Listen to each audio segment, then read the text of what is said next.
Welcome back to the show. 67-year-old Wayne Irving, a Queensland grandfather and husband, has died after spending hours in the back of an ambulance outside Ipswich Hospital.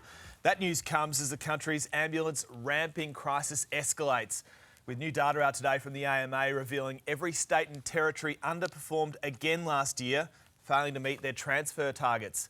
For more on this, let's bring in today's talkers. We've got Nine Queensland reporter Peter Fegan in Brisbane and commentator Carmen Braidwood in Perth.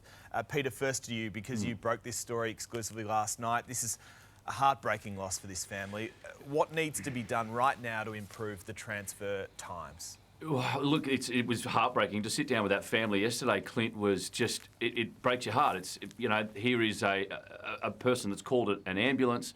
You think that in Queensland that they could get some help, they could go to a hospital and be treated, but to die on a ramp, the family were never told about it. I mean, they are understandably fed up this morning.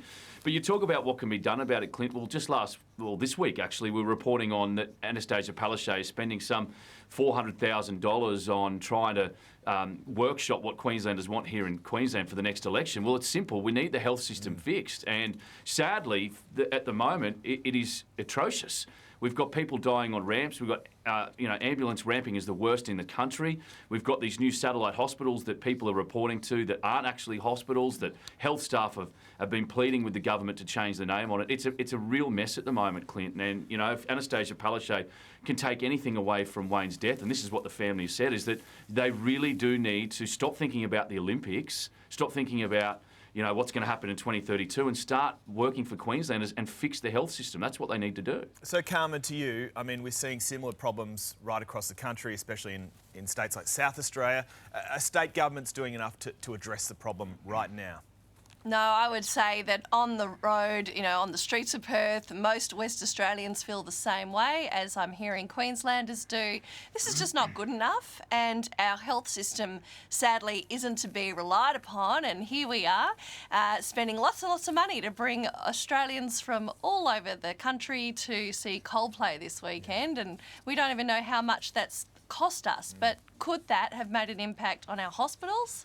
That's my question. And when we see what's happened to Mr. Irving and his family, the man was 67 years old. To lose your dad at 67 as a result of sitting on a ambulance ramp for 3 hours, that's such an incredibly long time. Yeah. Hey, let's move on this morning. Could self-serve checkouts soon be a thing of the past? Now, British supermarket Booths, the latest to ditch machines following Costco and Walmart in the US. Apparently, it's all about improving the customer experience, or so they say. Carmen, should we in Australia follow suit?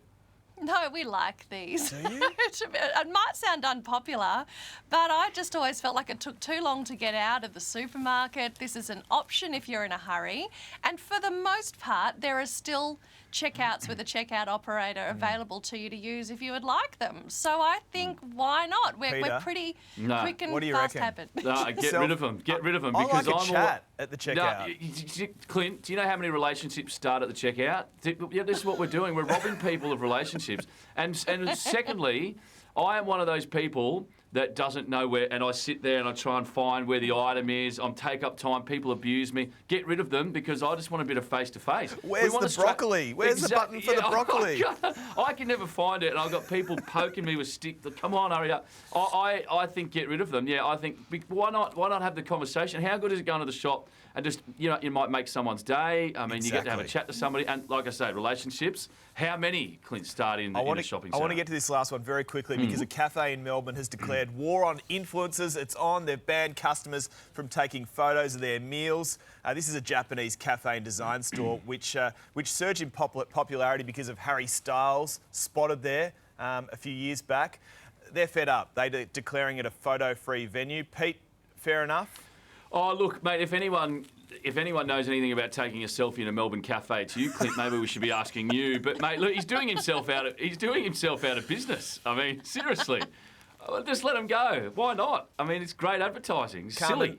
I had a lady sitting next to me on the plane last night. She took a photo of her butter chicken phyllo pastry. It's not very glamorous. Are you guilty of a food pic? I do love a food pic occasionally, especially if it's very good. I don't know about the plain food. I suspect maybe they're taking a sneaky snap of Clint Stanaway. Maybe have you thought about that? Absolutely not. Absolutely not. Hey, it's been a pleasure. Thanks so much to both of you on Thanks, Weekend guys. Today. Thanks. It's Cheers. 8 a.m. Here are today's top stories.